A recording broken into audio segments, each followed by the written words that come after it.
The dark truth about fathers. What Russian literature teaches us about masculinity. What does it mean to be a man? What does it mean to be a father? These are not just questions whispered in therapy rooms or shouted in moments of crisis. These are ancient questions buried deep in blood, myth, and memory. They are questions that gnaw at the edges of our identity. Questions we pretend to outgrow, but never really do. In the vast, snow-laden silence of Russian literature, these questions echo like distant wolves. The answers are not easy. They are not comforting. They are not even answers. Only reflections of pain, silence, regret, and unresolved longing. The great Russian writers, Dostoevsky, Tolstoy, Turgenev, Chekhov, they didn't write about fathers as paragons of strength or symbols of stability. They wrote them as fractured figures, haunted men, men whose presence could be as damaging as their absence, men who teach not through wisdom, but through their wounds. Fathers in Russian literature are never just characters. They are symbols of power, of failure, of a nation's soul unraveling. They embody the impossible burden of being male in a world that demands strength but rarely forgives vulnerability. Tonight, we journey into the shadows, not to condemn, not to escape, but to understand. To uncover what Russian literature has long whispered about masculinity, about fatherhood, and about the fragile truths we inherit and often pass on. This is not a journey of comfort. It is a descent into absence, into tyranny, into silence, into shame, and maybe, if we dare to look closely enough, into understanding. Part 1. The Absent Father. Absence. Not loud, not violent, not even final, but slow, cold, invisible. Sometimes the most devastating kind of father is not the one who leaves, but the one who stays, in body, but not in soul. Russian literature doesn't begin its exploration of masculinity with power, but with voids, emotional voids, generational silences. Fathers who sit at the dinner table, say grace, pay the bills, and go to work, yet remain strangers. Men who raise their children in proximity but not in presence. They are there, and yet never truly arrive.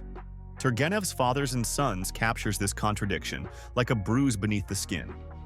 On the surface, it is a story of generational conflict, of fathers and sons clashing over ideology, tradition, and identity. But beneath that, it is something more tender and more terrifying, a portrait of emotional starvation. The older generation, represented by the fathers, believes in the past, in land ownership, orthodox faith, aristocratic duty, and the rituals of a society already vanishing. They speak in a dialect of nostalgia, honor, and quiet repression. But their sons, men like Bazarov, do not simply rebel for the thrill of it. They are not empty-headed radicals. Their nihilism, their rejection of tradition, is born not from rage, but from hunger. A hunger for connection, for meaning, for presence.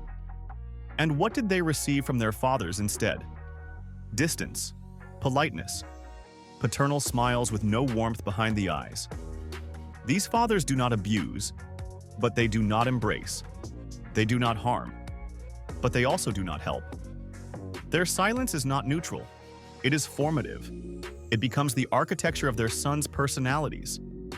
This is the cruel paradox. The father who believes he has done everything right, provided, instructed, modeled, is, in fact, the one who has failed most profoundly. Because children don't inherit ideologies, they inherit emotional patterns.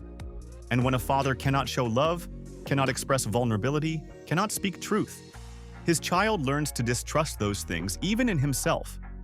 Chekhov extends this quiet despair. His stories are full of men who are technically good, but spiritually absent. Fathers who put food on the table, fix broken fences, and send their children to school, but who never say, "I'm proud of you," never ask how their child feels, never open their hearts. These men don't realize they're hurting anyone. They are not cruel, but in their inability to be emotionally present, they create a legacy of confusion, doubt, and emotional numbness. And this is where Russian literature becomes so painfully honest. It shows us that absence is not passive. It is shaping. It is powerful. An absent father doesn't simply leave space behind. He leaves questions, doubts, longing.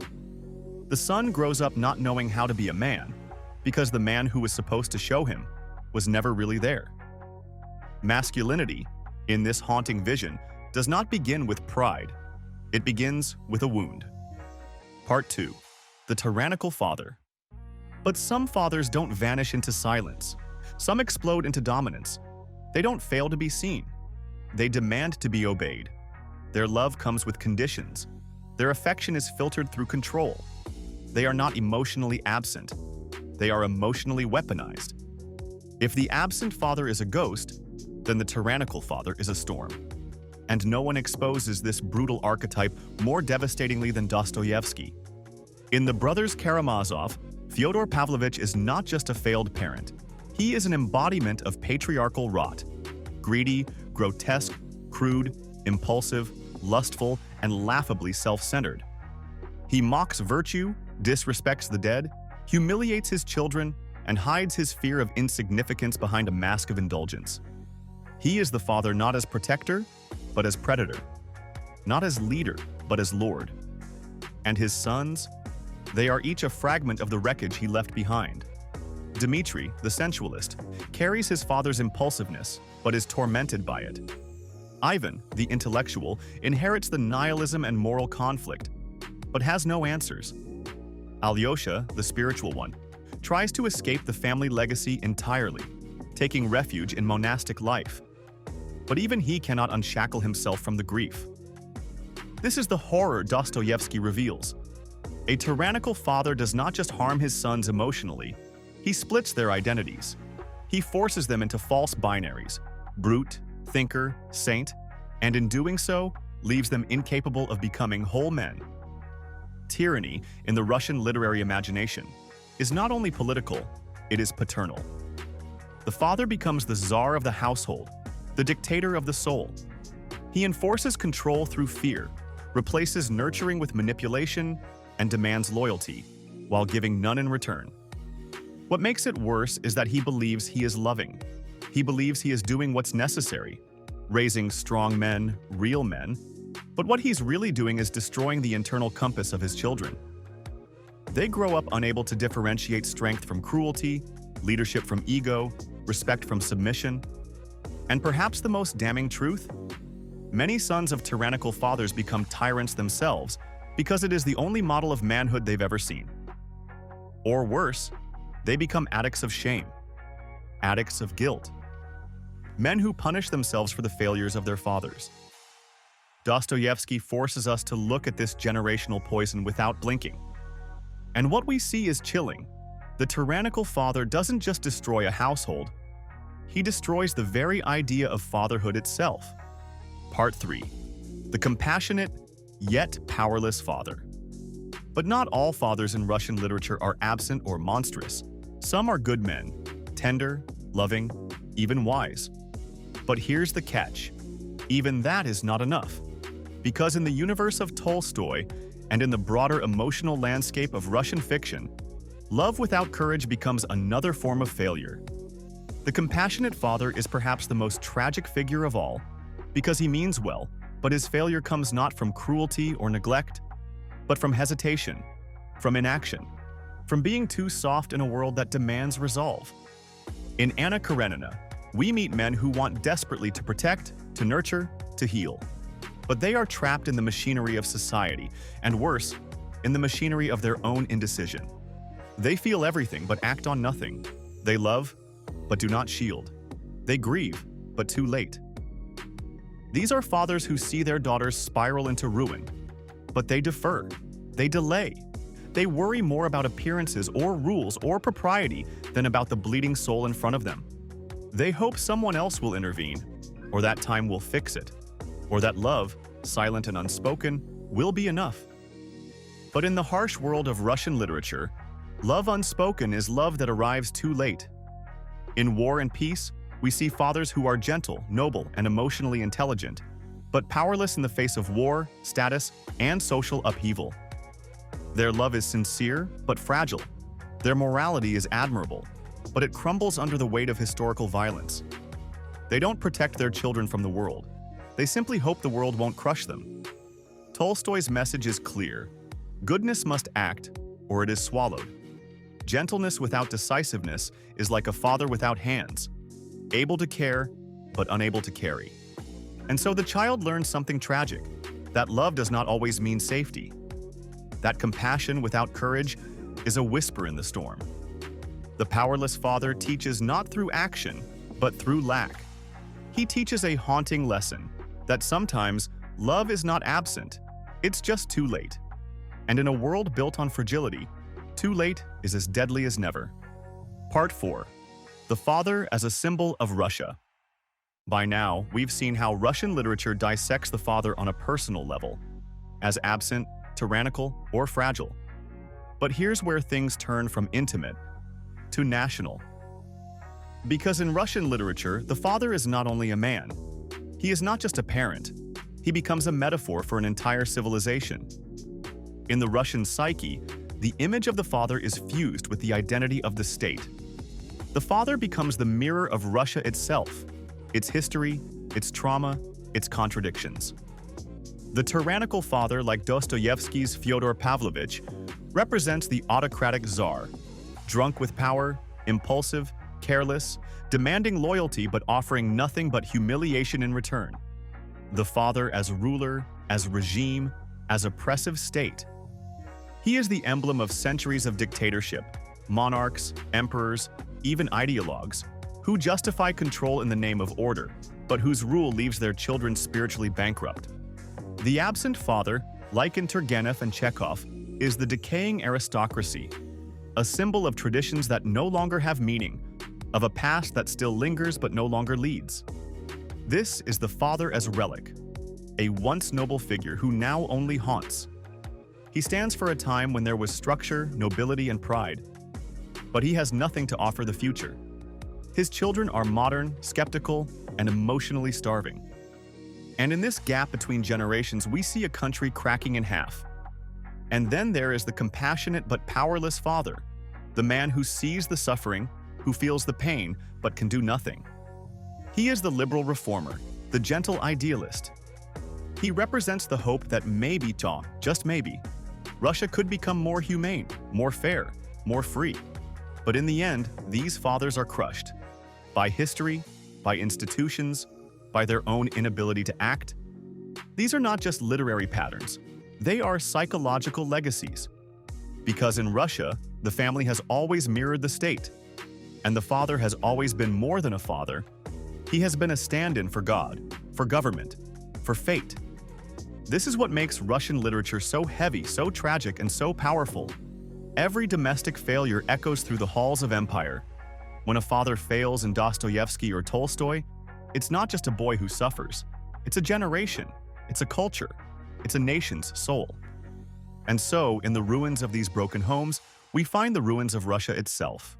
A country haunted by authority, by longing, and by the unbearable complexity of love. Part 5. The Haunting of the Father. But what happens when the father is gone? What happens when the tyrant dies, or the absentee fades into memory, or the gentle man with kind eyes leaves nothing but a whisper? You might think the story ends there, but in Russian literature it never does, because the father never truly disappears. Even in death, even in silence. He lingers, he haunts. He becomes something deeper than memory. He becomes a psychological echo, a presence in the son's bones, a ghost that whispers not from outside but from within. In Dostoevsky, especially, we see this haunting as existential. The sons in the Brothers Karamazov are not just reacting to their father's cruelty while he lives. They are imprisoned by it, even after he's buried. The crime, the shame, the guilt, it all lives on. The father is gone, but he still owns their souls. Fyodor Pavlovich is physically removed. But his son's moral collapse, spiritual confusion, and emotional disintegration are proof that his influence didn't die with him. It intensified. In Tolstoy's world, the haunting is quieter, but no less profound. Here, sons rebel against the values of their fathers, their hypocrisy, their pride, their rigidity. But even in rebellion, they crave approval. The paradox is heartbreaking. They need to reject their fathers to become themselves, but deep down, They still want to be loved by them. They want the father to watch them, understand them, bless them. In Turgenev, the haunting is political. The son becomes a nihilist, rejecting everything his father stood for. But even as he tears it all down, he is still shaped by the very thing he despises. Rebellion itself becomes another form of dependence. This is perhaps the darkest insight Russian literature offers. A father shapes you not only through his love, but through his failure, through the things he never said, the hugs he never gave, the moments he never showed up. A father's absence becomes a blueprint. His shame becomes your inner voice.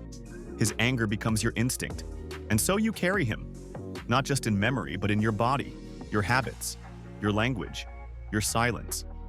Even if you hate him, even if you never knew him, even if he left when you were a child, his shadow is still there, over your shoulder, in your chest, under your breath. Because this is the inheritance of fatherhood in Russian literature, not just blood or name or inheritance, but ghosts. And these ghosts are not easily exorcised. Part 6. What Russian literature teaches us about masculinity. So after all this, the silence, the tyranny, the gentleness, the hauntings, what is left? What does Russian literature actually teach us about masculinity? It teaches us that masculinity is not certainty. It is not control. It is not dominance. It is not the unbending spine, the stern voice, or the firm command. It is fragility. It is fragmentation. It is struggle. In the world of Dostoevsky, Tolstoy, Turgenev, and Chekhov, to be a man is not to be whole. It is to be torn between opposing forces, love and fear, tradition and change, strength and softness. The Russian man, as we see him in these stories, is always incomplete, always haunted, always trying, and often failing, to find a version of manhood that is honest, compassionate, and courageous. But the path is never clear. And maybe that's the point. Because Russian literature doesn't offer us role models, it offers us questions. And perhaps the most important one is this: what do we do with the shadow of the father inside us? Do we imitate it? Do we run from it? Do we hate it? Do we heal it? There is no easy answer, only a lifelong choice. Russian literature tells us that masculinity is not about becoming invulnerable. It's about facing your wounds with honesty. It's about standing in the ruins of what your father gave you and deciding what you will keep and what you will burn. It is the courage to say, I am broken, but I will not break those who come after me. That is strength. That is manhood. That is fatherhood, reimagined. And maybe that is the final sacred truth hidden in the pages of these novels. That to be a man is not to conquer the world. It is to make peace with the ghosts that live inside you. If you've made it this far, then perhaps some part of this journey has echoed within you. A memory, a question, a shadow. Because this isn't just about Russian literature. It's about all of us.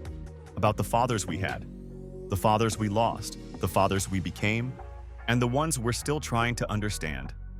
We live in a world that often tells men to be strong, but never teaches them how to feel. A world that asks them to lead, but punishes them for being vulnerable. But in the pages of Tolstoy and Dostoevsky, in the silences of Chekhov, we find a truth that's hard, but healing. That masculinity is not a performance. It's a path, unclear, uneven, sometimes cruel, but deeply, profoundly human. So if this video has stirred something inside you, I invite you to make this a conversation, not just a monologue. Leave a comment below, not just with your thoughts, but your stories. What did your father give you? What did he withhold? And what kind of legacy do you want to leave behind? If this resonated with you, please like the video. It helps more than you know. Subscribe if you want more journeys into the soul behind the stories. And make sure you turn on notifications so you won't miss what's next. And if there's someone you know who needs to hear this, someone wrestling with fatherhood, identity, masculinity, or memory, share this video with them. Thank you for staying until the end. Thank you for walking into the shadows with me. And remember, the father may be gone, but his voice is still inside you. You decide what it becomes. Until next time.